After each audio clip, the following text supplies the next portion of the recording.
So, good morning or good night, depending on where you are in the world, and welcome to another interview of the Shield on a Couch. I'm your host, Hector, and today I'm with the band Iron Monkey. I have Jim with me. So, Jim, how are you tonight?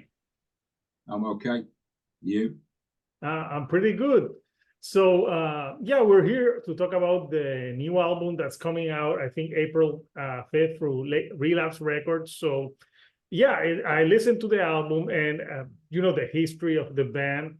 So for those of people that don't know Iron Monkey, just give us a brief history of the band. Well, we formed in 90. Well, the idea was the idea for forming the band was in 1994. We probably formed as a actual rehearsing band in 95 in Nottingham. We'd all moved to Nottingham recently from different parts of the country, and yeah, the idea was to do a band that was in what people call sludge style. We were influenced by bands like I Hate God and Buzzed and Grief, stuff that we're listening to, and and I think we were probably the first band, probably in Europe, definitely in the UK, to start doing that kind. Yeah, we played shows. We mainly played hardcore punk shows, and we were all from the hardcore punk scene initially. We put an album out on a label called Union Mill in '96. And then we signed to Earache Records in '97, and they re-released that album. And the next album we did was Our Problem in 1998. The band split up end of 1999, and during that time we toured and played lots of shows, and and then the band just died in 1999. I left the band first. And then they did one more tour, and our singer Johnny got sick, and there were also other issues. And then we picked the band up again years later, 2016. Yeah, that's when you released the Iron 913 2017. Yeah, we released that in 2017. Me and the bass player from the first album, we decided to put the band together. We didn't do it as a serious thing initially. It was kind of like a bit of a joke, really, and then we just decided to actually do it properly. And we demoed some songs up, sent them out to Relapse. They liked it. They put that out in the end of 2017. Started writing new songs in 2018, and some of it in 2019, getting ready to record, but we never, for lots of different reasons, we never actually put anything down up until last year, because there've been so many problems, personal problems, and obviously we had a lockdown. So I think we've made about 3 attempts to try and get this latest record down. Yes. But there was a 6-year period between this one and the last one, and as I say, these songs on this new record, this new album, are old songs, really. Well, they're old to me anyway, not old, obviously old to anybody else.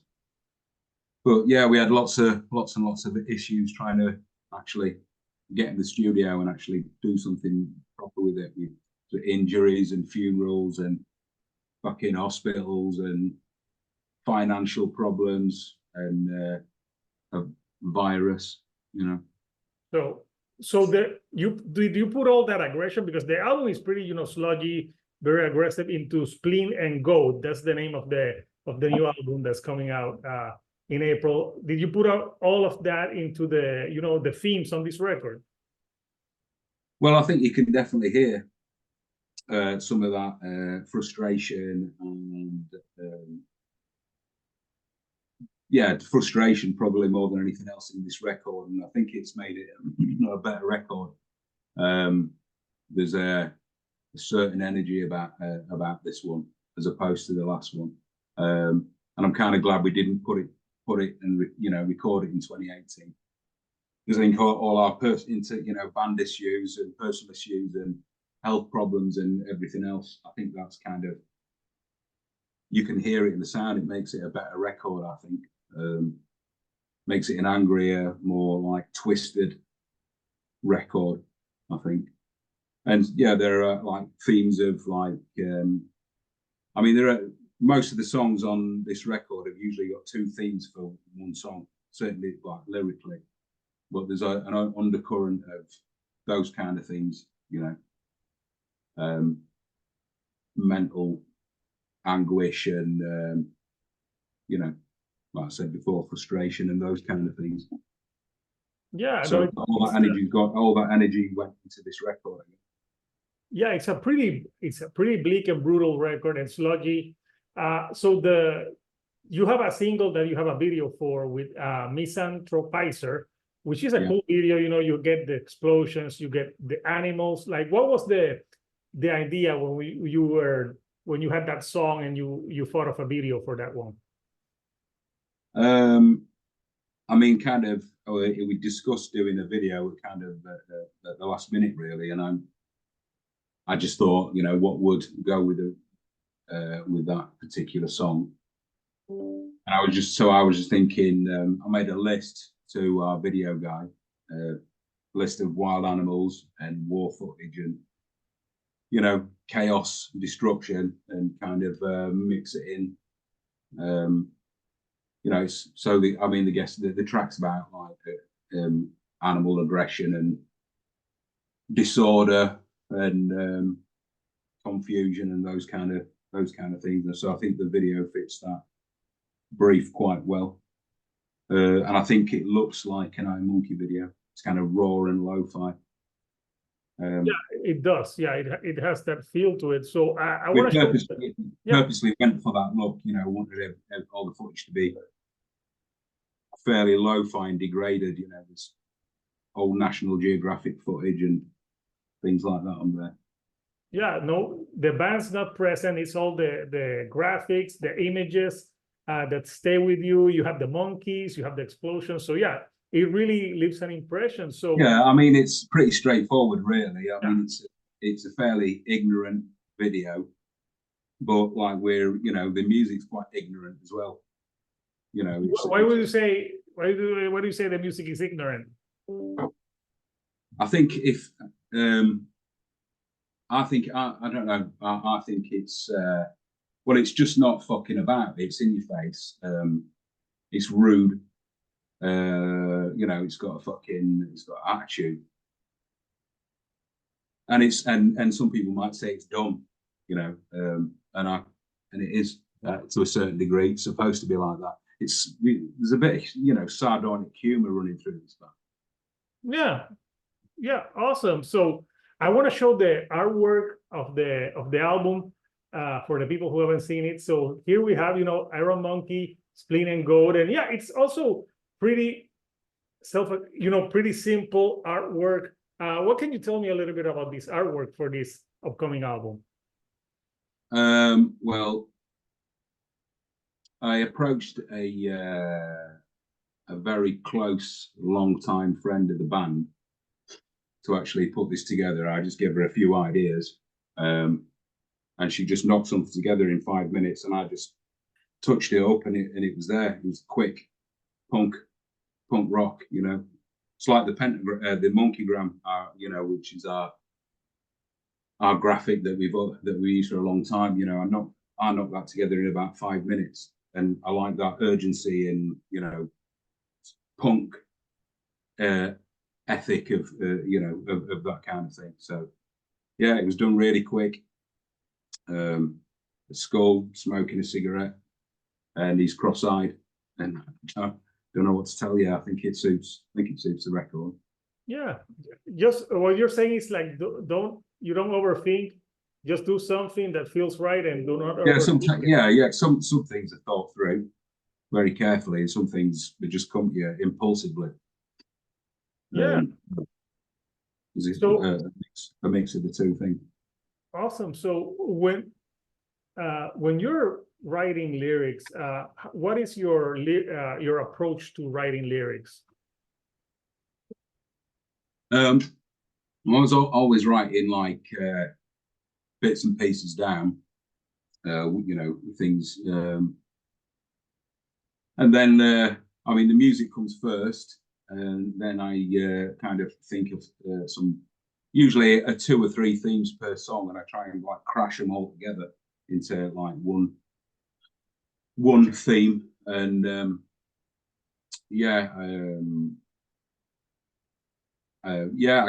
it's stream of consciousness, some of it. I mean, the way we used to write the lyrics before, me and Johnny wrote the lyrics with the first 2 albums in the 90s.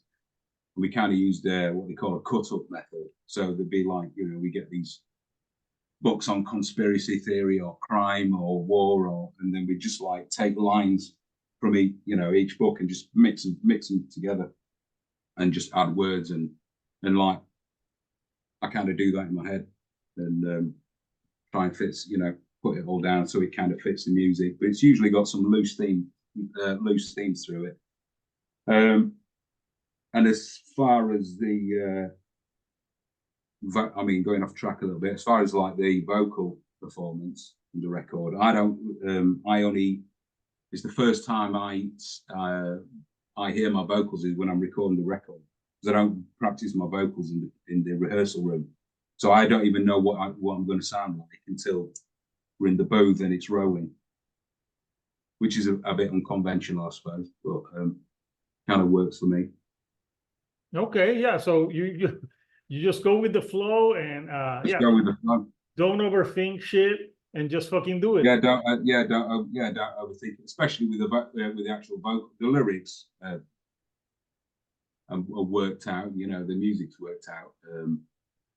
Some of it's written in, like some of the songs were written in one day, and but the vocal performance is like everything's recorded. The drums are tracked, the guitars are tracked, the bass is tracked, and I'll go in with my lyrics, stick them up, and just sing to the track. I don't know what's gonna come out, and so it's got a kind of looseness about it and a bit of chaos about it. Do you improvise sometimes when you're in the recording booth? Is something? Yeah. Vocally, I do. Yeah, it's all improvisation, vocally. Okay.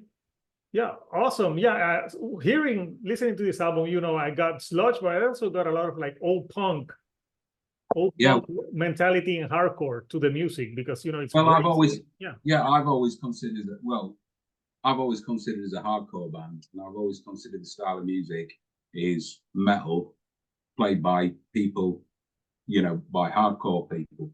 I mean, we originally all came from the hardcore scene. We didn't come from the metal scene. And that music, those bands, I Hate God, was over in all those first wave of that kind of sludge thing. They were on all hardcore labels. That's how we were introduced to that music.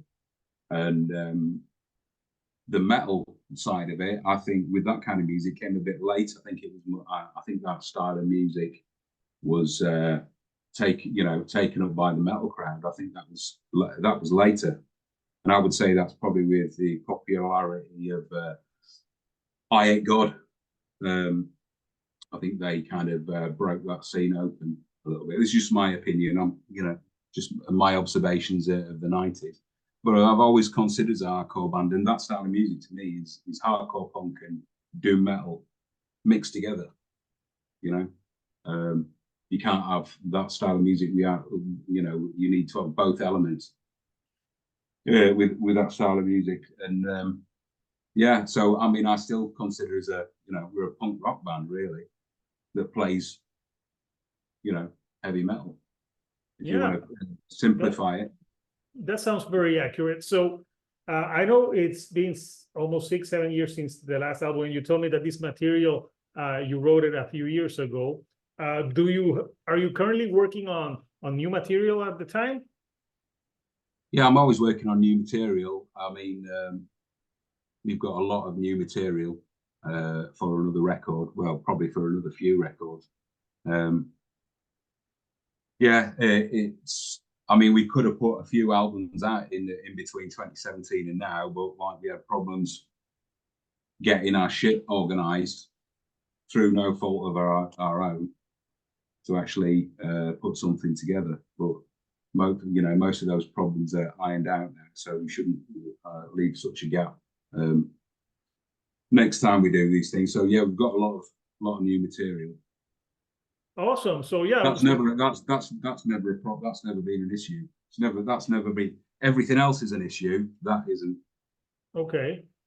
So the writing material is not an issue. It's like everything that happens in between. It's just stuff that happens with life. All the logistics and all the physical side of it. That's been the issue, but the creative side of it's never been a problem. Okay, so now you're releasing the album on April the 5th. What are the plans after you release the record? Are you gonna do some shows to promote, or what are the immediate plans? We want to do shows, but we've got like the lineup we've got at the moment. We've got Dean, who's on the second album, Our Problem. He lives in Canada, so it's the organisation of getting him over to do that. So we won't be doing any long tours. We'll be doing selective things. We'll need to pick and choose and get the timing right on that. Yeah, no, sounds like a plan. So I'll post the link for people who want to pre-order the album. It's gonna be out April 5th on Relapse Records. So Jim, thank you, for taking some time of your night to chat with me a little bit about Iron Monkey, the album and some history of the band. So anything you like to say to the fans before we go? Not really. Okay.